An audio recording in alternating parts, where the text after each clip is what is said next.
Mrs. Gandhi always said, let's keep 1967 as the cutoff date. The learned solicitor rightly said, because of the 66 electoral roll. And 67 mullahs was the election. They did not agree at that point in time. But in 1985, when Rajiv came mullahs to power, he said, no, there should be give and take. And therefore, this cutoff date was agreed to. And therefore, the 1966 to 1971 period was dealt with separately. And the other period was dealt with separately. That's the genesis. Now, mullahs, the first submission that my learned friend gave, he gave you population figures, mullahs. Those figures cannot possibly be relied upon one way or the other, because you don't know the genesis of the migration. And even their figures show that after 71, mullahs, the Muslim population has been reduced. Therefore, mullahs, yes, the rate of growth has been reduced. So the point I'm making is I'm on the first point, mullahs, of the Article 29 point. Well, that has no constitutional basis. But we're not talking about people coming from outside or coming from inside. We're saying that in any event, in terms of 29, you'll have to show infringement. And their infringement is only change of demographics. That's why they show the population figures. Change in demographics cannot be the basis of an infringement of Article 29. Cannot ever be. Unless, well, it's very interesting. In fact, if you ask me, Assam perhaps is the most multicultural, multilinguistic, the most diverse state perhaps in the country, and culture, diverse culture. Mullahs, of the 10 or 11 petitioners that my learned friend pointed out, each of them represents a separate culture. Nobody says that that's been infringed. That's not their case. So it's a very slippery slope to address this issue on the basis of demographic change. But this is the march of history. You can't stop this. And at that point in time, Parliament said, why should we stop it? These are our own people. For those Muslims who left India and went to Pakistan, and they wanted to return India, there was a whole different process that's included in Section 5 and 6, in Article 6. Whole different process. Because we did not want them back. Here we were welcoming them because these are people of our own ethnicity. So this was an act that was recognized by the then government and allowed to happen. But they did not realize the kind of opposition that will emerge as it did in Assam. It happened in other states, but it happened in Assam. So essentially the Assam Accord was that 71 onwards, yes, nobody would be protected. Correct. 51 to 66 and 66 to 71, people who came in would be protected, basically. That's right. 51 to 66, no questions asked. Right. 66 to 71, you got to satisfy the... That's correct. Now, if you look at mullahs, really migrations this way, for example, when the Vietnam War took place, kind of the Vietnamese people that were settled, these are all foreigners. You look at the German mullahs, the Turks mullahs who have now been given citizenship, when the Germany tweaked its constitution. It's tweaked its constitution. It never allowed this to happen before. So mullahs, Mexicans, there's a special provision of the Mexicans in the US. So the point that I'm making is that's the decision of the political process which allows this to happen and then makes a provision for it under the law. And there's no basis for challenging it other than mullahs, other than the ground that it is discriminatory. But this was a non-discriminatory recognition. Not based on sex, not based on race, not based on caste, not based on religion, not based on on no prohibited... Place of residence, yes. Sorry? Based on place of residence. No. You have to be an ordinary resident of Assam. No, but that's the test. That's the test, mullahs. I'm sorry. That is the test. That test was applied between 66 and 71.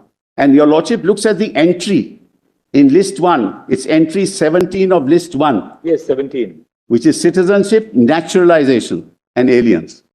There's no doubt that Parliament has the power. There's no doubt about it. No, I'm not only... Sorry. Entry 17 confers and read with 245, Article 245. Parliament undoubtedly has the power Correct. to legislate. Correct. But they were not discriminating on the basis of residence. They were not discriminating anybody on the basis of residence. They were saying only if you are resident will you get this through the process of naturalization. So then, under no prohibited category. And mullahs, there's another very interesting feature as far as Assam is concerned. Assam has 5 hill areas, scheduled areas, that were created.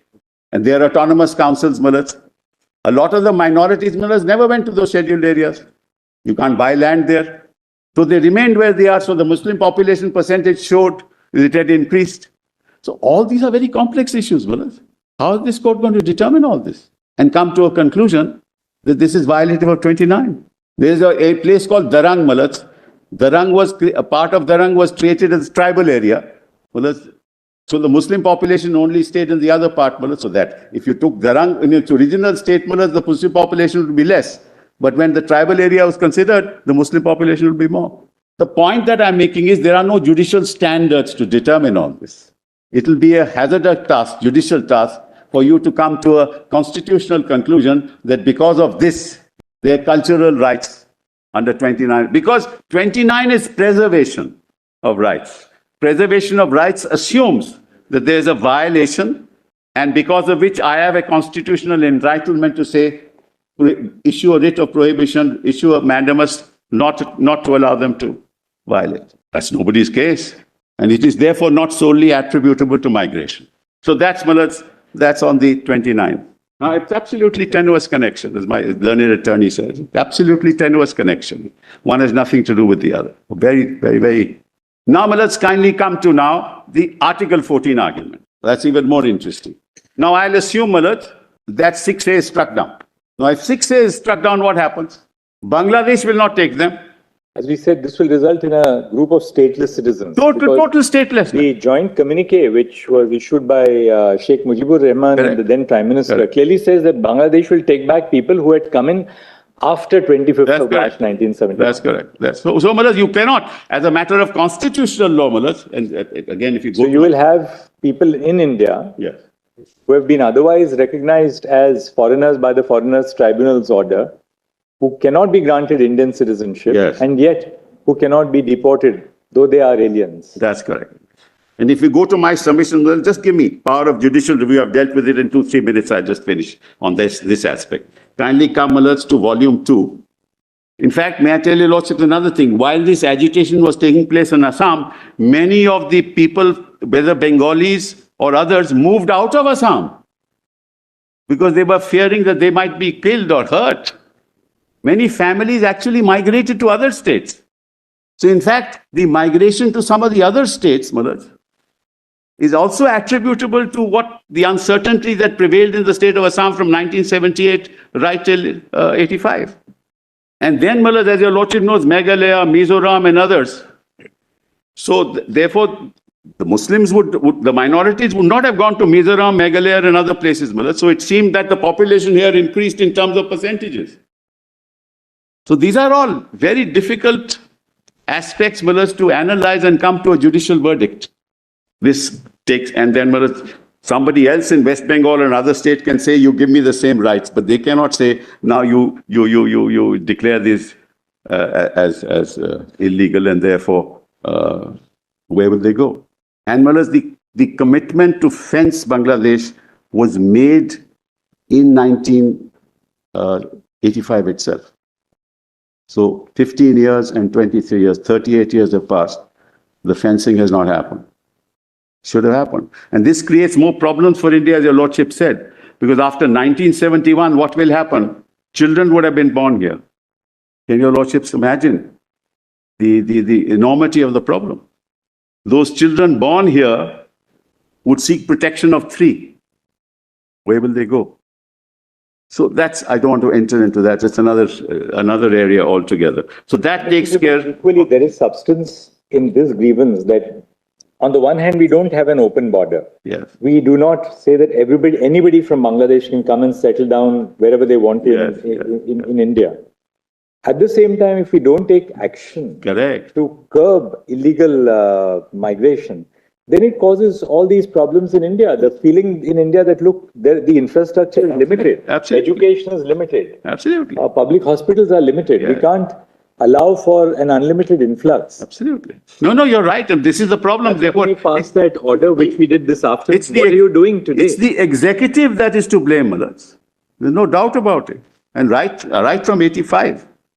And we create problems for ourselves. And then what happens is, it becomes the other versus us. This is the heart of the problem. It is no longer a cultural issue. It's a political issue. Others versus us. Who gets power? Why do you give them electoral rights? This is the problem. Don't give them the right to vote. So therefore, you in the process are creating divisions in society, whereas your preamble talks about fraternity. Now, what is fraternity, Millard? Live and let live is Article 21. Be and let be is secularism. That's what it is. And that's fraternity. And the entire argument on the other side is countering the concept of fraternity in the preamble. So, Sibal, how do you, I mean, this is not a question in the sense to tell you that you're wrong on this point, but just a little assistance. How do we sort of conceptualize subsection 2 of section 6A and subsection 3? All right. Subsection 2 deals with people who are in the electoral roll as on 1/1/1966. Right. They're all post-1951 people, right, but who are in the electoral roll as of 1/1/66. Right. That's why subsection 2 refers to the electoral roll of 1/1/66, 66 electoral roll. Right. The subsection 3 covers people who are not in the electoral roll of 1966. Correct. They came in later until 71. Correct. So what was the reason for protecting those whom they protected first in subsection 2? Was it that Parliament wanted to protect people who are now they've come on the electoral roll as on 1/1/66? So we say, all right, you have now been assimilated. We have already, whether you are legal, illegal, we sort of make a blanket conferment of citizenship. What was why these two bifurcations into subsection 2 and subsection 3? I will try and answer that, Malad. There are two reasons for it. Number one, even those whose names were in the electoral roll, people objected to them. People objected to them, saying they got themselves into the electoral roll. They did not come here prior to 1966. That's why the whole NRC exercise has taken place. And at the end of the NRC exercise, do you know what the result is? Your Lordship asked that question, they should have told you the answer. The answer is, today there are 19.06 lakh people who are left out of and whose appeals are pending. That's all. And the majority of them are Hindus. So it's not as if nothing happened after 71. This exercise has been done and done in 8 years, Mullah. Mullah, that's why Justice Gogoi said, everybody will have to produce the legacy tree.